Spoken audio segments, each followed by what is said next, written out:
Hello guys, मी योगिता तुम्हा सर्वांचं योगिता स्टडीजमध्ये स्वागत करीत आहे. त्याच्या अगोदर आपण गेल्या व्हिडिओमध्ये आपण बघितलं होतं एरिया ऑफ अ सेक्टर कसा लक्षात ठेवायचा, त्याचा फॉर्म्युला आणि लेंथ ऑफ ॲन आर्क ती कशी काढायची ते पण पाहिलं होतं. आता त्याच्यावरची बेस क्वेश्चन्स कसे येणार आहेत ते प्रतरी सॉल्व एक्झाम्पलमध्ये दाखवलेले आहेत, ते आपण एकदा बघून घेऊया आणि मग खरोखरचे प्रश्न जे आहेत ते सोडवूया. चला सॉल्व एक्झाम्पल बघूया आपण. Solve example number 1. The measure of a central angle of a circle is 150 degree. आता तरी आपल्याला डायरेक्टली नाही सांगितलं की त्या सेक्टरची त्या आर्कची 150 काय म्हणाले, central angle of a circle is 150 degree and radius of the circle is 21 centimeter. Find the length of the arc and the area of the sector associated with the central angle.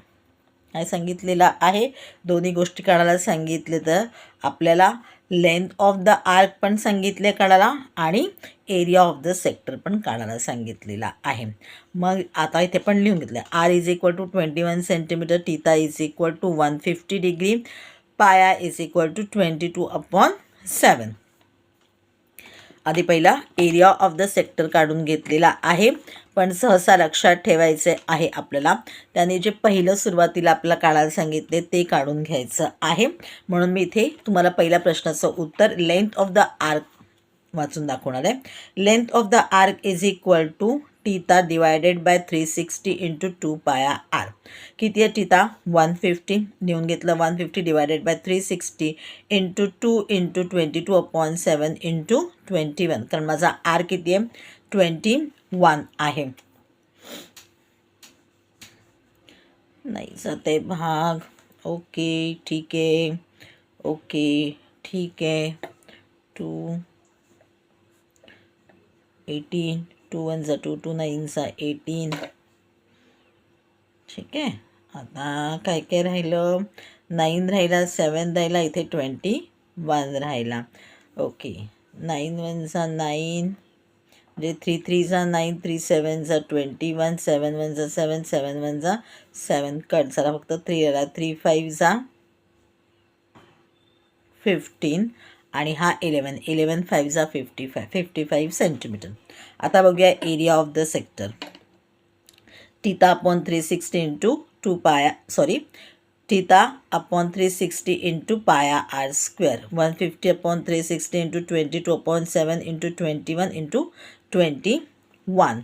मग करून घेऊया. 7 1 जा 7, 7 3 जा 21, 3 1 जा 3,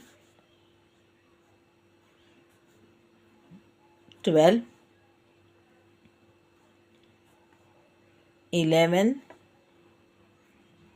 6, 3 2 जा 6, 3 7 जा 21, 15,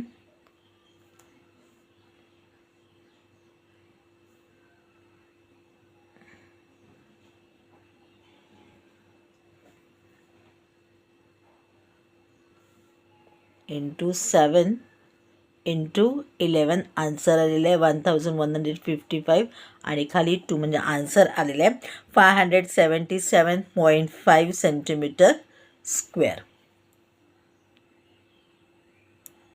solve example 2 बघूया. In figure 7.29, P is the center of the circle of radius 6 centimeter. Segment QR is a tangent of Q.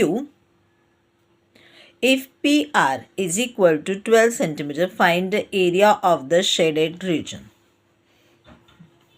बघूया काय काय काढायचे, कसं कसं काढायचं.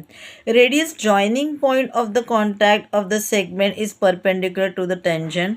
Therefore in triangle PQR, angle PQR is equal to 90 degree. PQ is equal to 6 centimeter. PR is equal to 12 centimeter. Therefore, PQ is equal to PR upon 2. आपल्याला ratio मिळालेला आहे. काय आहे? 1/2 किंवा आपण म्हणूया PR/2. If one side of a right angle triangle is half of the hypotenuse then angle opposite to that side is 30 degree measure. म्हणजे कुठला आला 30 डिग्री ओ? पीचा आला का 30 डिग्री की क्यूचा आला? आपल्याला क्यू तर मिळाला होता, ह्याचा आपल्याला 30 डिग्री मिळालेला आहे. Okay, means angle R is 30 and angle PR okay 6 PR आहे हाफ आहे म्हणून आपला R हा 30 आलेला आहे आणि P आपला 60 आलेला आहे. Okay, by 30 60 90 degree theorem QR is equal to in the root 3/2 into PR. म्हणजे QR आपली किती आलेली आहे? इन द रूट 3/2 इंटू 12 म्हणजे 2 1 2 2 6 12 म्हणजे 6 in the root 3.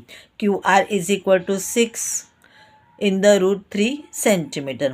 Therefore area of angle area of triangle PQR is equal to 1/2 QR into PQ. म्हणून आपण QR शोधून काढलेला आहे.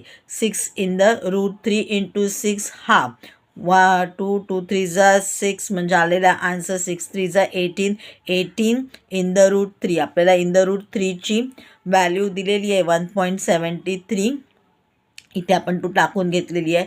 इथे सुद्धा तुम्ही टाकून घेऊ शकला असतात, पण काय झालं असतं मग पॉईंटमध्ये आन्सर आलं असतं, मग तेवढं आपलं मल्टिप्लिकेशन वाढलं असतं. म्हणून तुम्ही जेव्हा आपल्याला एक्झॅक्टली त्याचंच उत्तर लिहायचं तेव्हा आपण घेतलेलं आहे. ओके, 31.14 आन्सर आलेलं आहे. 31.14 centimetre square area of triangle PQR. आता बघूया area of P centre QAB. म्हणजे आपण कसला काढणार आहोत? सेक्टरचा जो एरिया आहे तो आपण काढणार आहोत. θ/360 इंटू पाया R स्क्वेअर. 360 इंटू 314. का हो आपण घेतलं 60?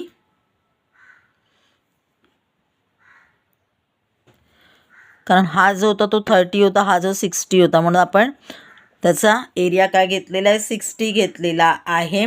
मग 60 डिवायडेड बाय 360 1/6 इंटू 6 मग हा एक 6 जाईल. मग कितीला 3.14 इंटू 6 आन्सर आला 18.84. आपल्याला काय करायचं आहे? Area of shaded region. म्हणजे मग आपण काय करणार आहोत? एरिया ऑफ PQR मधून minus area of the sector QAB काढणार आहोत. आपला तो कसा लिहायचा आहे? सेक्टरचा सेंटर जो आहे पॉईंट लिहायचा आणि मग आपण QAB हा जो आपला खालची जी सेक्टर आहे, खालचा जो आपला एरिया आहे त्याचं नाव लिहून घ्यायचं आहे. आपल्या आर्कचं नाव लिहून घ्यायचं आहे. लिहून घेतलेलं आहे. 31.14 मायनस 18.84 आन्सर आलेला आहे 12.30 centimetre square. Area of the shaded region is 12.30 centimetre square.